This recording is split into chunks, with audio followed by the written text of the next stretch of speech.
Hi, thanks for joining me. Today I'm going to be going over problem 1 from week 4 of the Michaelmas term Invariants puzzle competition. As always, I'll leave a link in the description below to the Facebook page of the Invariants where you can find out more details of the competition. This is the problem I'm going to be tackling today.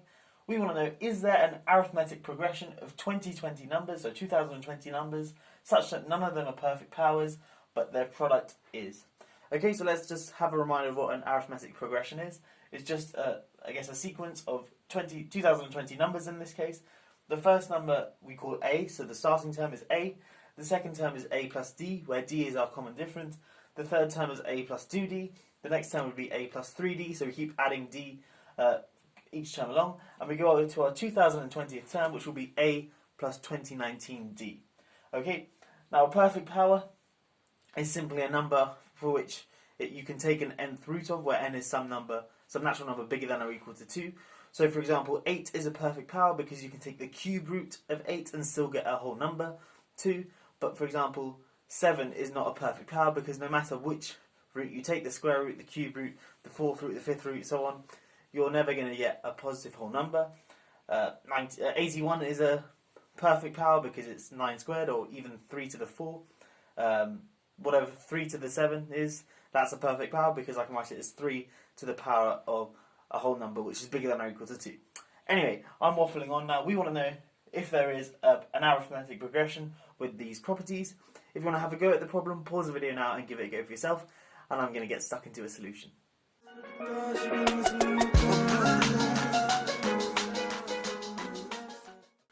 Okay, so before I get stuck into a solution, I've written down a quick lemma. I won't prove it, but the proof is really quite straightforward. It's not too difficult. The reason I've written it down is because I'm going to use it in my solution. Okay, so what is this lemma? Let t be a natural number, and let the prime decomposition of t be this thing here. So it's p1 to the k1 times p2 to the k2 times all the way down to pr to the kr. So each of these pi's here are prime numbers, where we have, for example, p1 being the first prime number, so 2, p2 being the second prime number, so 3, all the way up to some rth prime number. Okay, and each of the k1, k2, and so on, all the way up to kr, are going to be either natural numbers or they're going to be 0.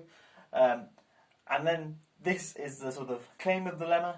T is a perfect power if and only if the greatest common divisor of each of these exponents, k1, k2, all the way up to kr, is greater than or equal to 2. Okay, so I'm not going to prove this, but let me give you a few examples of, this thing here. So if we look at, for example, the number 50, 50 is not a perfect power because if we look at its prime decomposition, this is 2 times 25, so 2 times 5 squared. And obviously 2 and 5 are prime. And if we look at our exponents here, we've just got 1 and 2. And the greatest common divisor of 1 and 2 is 1. And that's certainly not bigger than or equal to 2. So this thing here is not a perfect power. 50 is not a perfect power. But let's look at, let's say 36. That's 2 squared times 3 squared.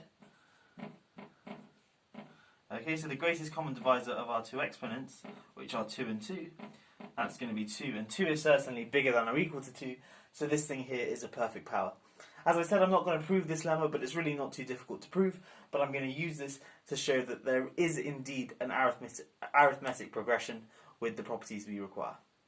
Okay, so as I say, there is an arithmetic progression with the desired properties, and it has the starting term A being 2020 factorial, and the common difference term D also being 2020 factorial. Okay, so let me first write out this arithmetic progression, then I'll check it has the two important properties, and then we'll be done. Okay, so the first term is A, as I say, which is 2020 factorial. The next term is 2020 factorial plus 1D, so 2020 factorial plus 2020 factorial, which is 2 times 2020 factorial. The next term is 3 times 2020 factorial, and so on. And the last term is going to be 2020 times 2020 factorial. Okay, great. So there's two things we need to check. Firstly, each of these terms here are not perfect powers, and also their product is a perfect power. So I'm going to do the latter first and just prove that the product of these is a perfect power, and then I'll get on to showing that none of these individual terms are perfect powers. Okay, so let's look at the product first. This isn't too difficult. Let's do this term times this term times this term all the way down to the last one. So that's 2020 factorial times 2 times 2020 factorial times 3 times 2020 factorial, a lot of 2020 factorials, all the way down to 2020 times 2020 factorial. Okay, so a bunch of 2020 factorials, in particular there are 20 of them. So this thing here is 2020 factorial to the power of 2020. Okay, but then we've also got these coefficient terms, so if I can put in a 1 there, I get 1 times 2 times 3 all the way up to 2020. Okay, but we can recognise this as 2020 factorial. Okay, so this is just 2020 factorial to the 2020 times 2020 factorial, which is 2020 factorial to the 2021, and then thus it's clearly a perfect power. Okay, so we've shown that the product of each of the terms is a perfect power. Now let's get on to showing that each of the individual terms aren't perfect powers. Okay, so I've written up a fact on the board. 2017 is the 306th prime number. Now, firstly, this tells us that it's prime, and also it's a 306th prime. This isn't too difficult to check. I just shoved it into Wolfram Alpha. The reason why I've written this down is it's going to become important. Let's firstly look at the first term, 2020 factorial, and show that it's not a perfect power. And then pretty much most of the other terms you can apply a similar argument to deduce that those aren't perfect powers. And there's one special case which you've just got to consider in a bit more detail.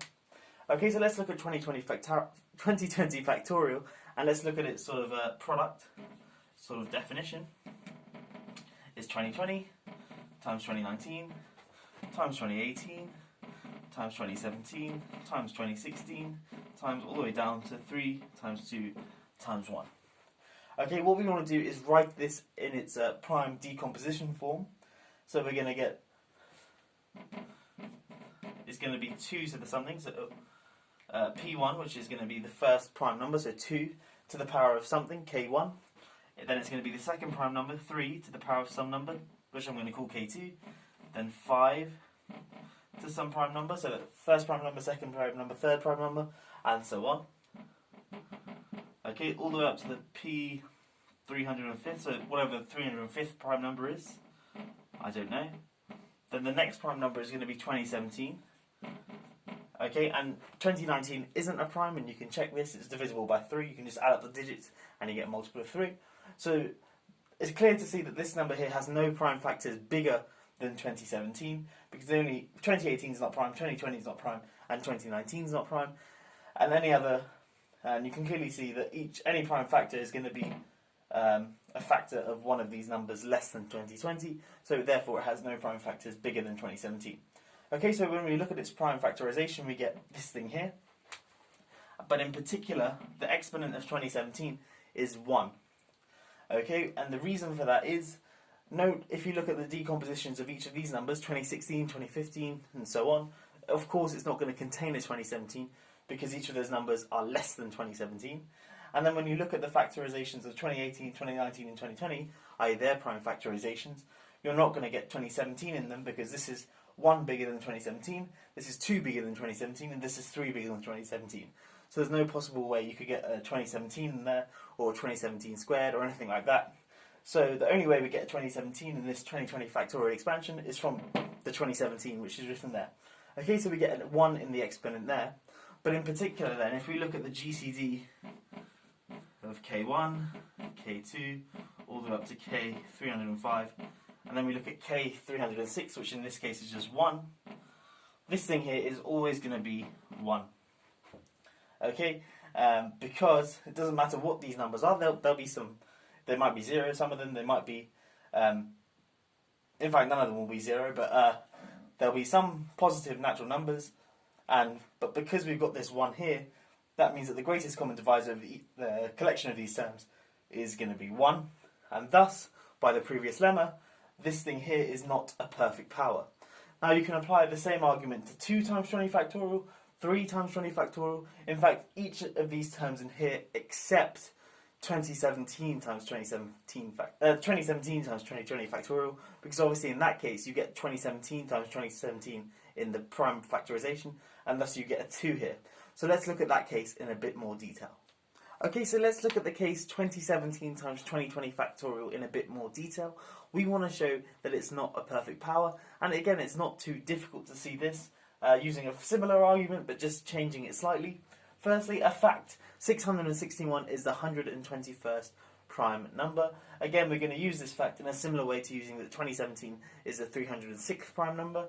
Okay, so 2017 times 2020 factorial, let's write its prime decomposition down. It's going to be P1 to the K1 times P2 to the K2, all the way up to P120 to the K120. Then we're going to get 661 to the something, and we'll come to that something in just a second, all the way down to the last term, which is going to be 2017 squared. And the reason it's squared is we've got a 2017 there, and there's only one power of 2017 that's going to come out of there, as we showed before. Okay, now what is this something here, and why have I chosen 661? Well, the reason I've chosen 661 is because 3 times 661 is less than 2017, and that's going to be less than 4 times 661. But in particular, that means that there are 3 multiples of 661 less than 2017. So 661, 2 times 661, and 3 times 661. And for a similar, for reasons to why we had 2017 to the first power before, we can conclude that this exponent here is 3. Okay, because there are only 3 ways we're going to get 661 in this sort of factorization here: from 661 itself, from 2 times 661 in this factorial expansion, and then 3 times 661. Okay, or perhaps I can say this thing, make this even better, and say that this thing holds.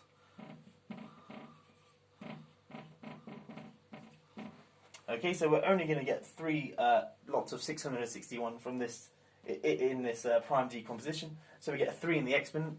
So now when we look at the greatest common divisor of the terms here, it's going to be K1, K2, all the way up to K120, 3, K122, all the way up to K305, 2. Okay, but in particular I'm focusing on the 3 and 2. Since the greatest common divisor of 3 and 2 is 1, that means that the greatest common divisor of all of these numbers is certainly only going to be 1. So this thing here is 1, which is certainly not bigger than or equal to 2, and thus this thing here is not a perfect power. So 2017 times 2020 factorial is not a perfect power, and thus, using what I had just before, we've shown that all of those numbers in our arithmetic progression are not perfect powers, but at the start I showed that their product is a perfect power, and that solves the problem. We found a counterexample. I hope you have enjoyed this video. This solution is quite neat. Perhaps you can find some other arithmetic progressions. But yeah, that's all for now, and I will catch you in the next one. Have a great day.